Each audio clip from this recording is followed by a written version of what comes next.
খাবে সেটা যেমন চিন্তা, তার বাড়িতে যে মা বাবা থাকে তিনি কিভাবে খাবেন, তার জীবন কিভাবে চলবে, ছেলেটা স্কুল যাবে কি করে, চিকিৎসা কিভাবে হবে, এই সমস্ত কিছু চিন্তাকে ভেঙে চুরমার করার নামই হচ্ছে হকার উচ্ছেদ।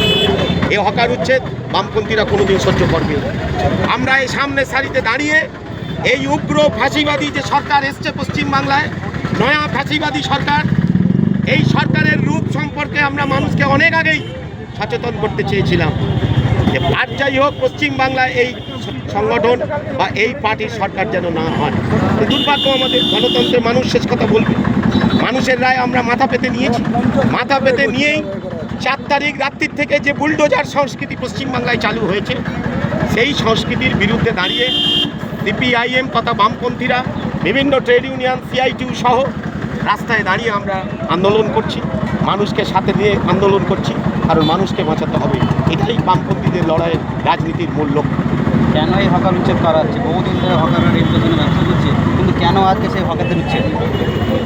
এই যে হকার উচ্ছেদ, এই হকার উচ্ছেদকে এক কথায় যদি আপনি বলতে চান, তাহলে এই হকার উচ্ছেদ হচ্ছে পুঁজিপতি কর্পোরেটদের স্বার্থবাহী একটা সরকার, যে সরকার দিল্লিতে আছে, যে সরকার রেল দপ্তর পরিচালনা করছে, সেই সরকারের প্রাণভোমরা কারা? সেই সরকারের প্রাণভোমরা হচ্ছে আমাদের দেশের বৃহৎ কোটিপতিরা, আদানি আম্বানি গোষ্ঠী। এই সরকারকে ইলেকশন বন্ডে টাকা দিয়ে এই সরকারকে তাদের স্বার্থে, তাদের ব্যবসার স্বার্থে, তাদের মুনাফার স্বার্থে তারা সরকার পরিচালনা করছে, সরকারের নীতি গ্রহণ করাতে বাধ্য করছে। বিবেক দত্ত রায় যে কমিশন 14 সালে নরেন্দ্র মোদী এসে করলেন, সেই কমিশনের সুপারিশ হচ্ছে যে সরকারি রেল লাইন দিয়ে বেসরকারি মালিকদের রেল ছুটবে। সরকারি রেলের জায়গায় আদানি আম্বানিরা ব্যবসা করবে, তারা বড় বড় কর্পোরেট হোটেল করবে, কর্পোরেট শপিং মল করবে। তার জন্য গরিব আর যে ছোট ছোট হকার আছে তাদেরকে উচ্ছেদ করে ওই জায়গা খালি করে দেবে।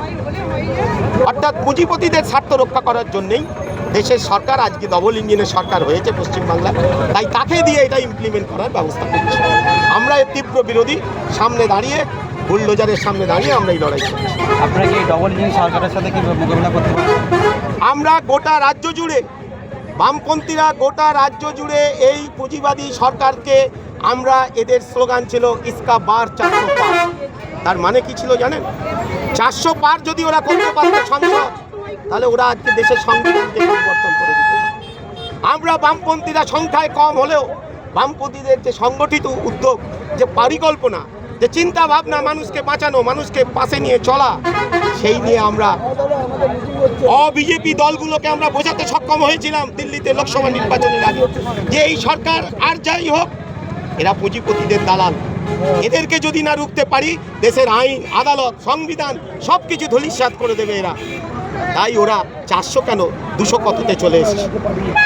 তাই আমরা মনে করি যে বিগত দিনেও যখন এরা দানবীয় কৃষি আইন করেছিল, বামপন্থীদের কৃষক সভা লড়াই করে, ট্রেড ইউনিয়ন লড়াই করে মানুষকে বোঝাতে আমরা পেরেছিলাম যে এই 56 ইঞ্চি প্রধানমন্ত্রী আর যাই হোক দেশের কৃষি জমিগুলোকে কর্পোরেটদের হাতে তুলে দিতে চায়।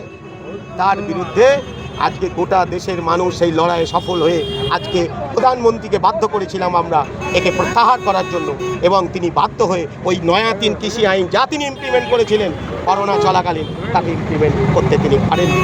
আজকেও আমরা পারবো।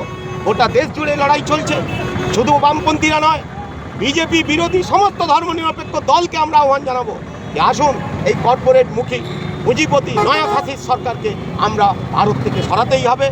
দুঃখের হলেও এটা বাস্তব যে পশ্চিমবাংলায় এই নয়া ফাঁসিবাদী শক্তির উত্থান হয়ে গেল।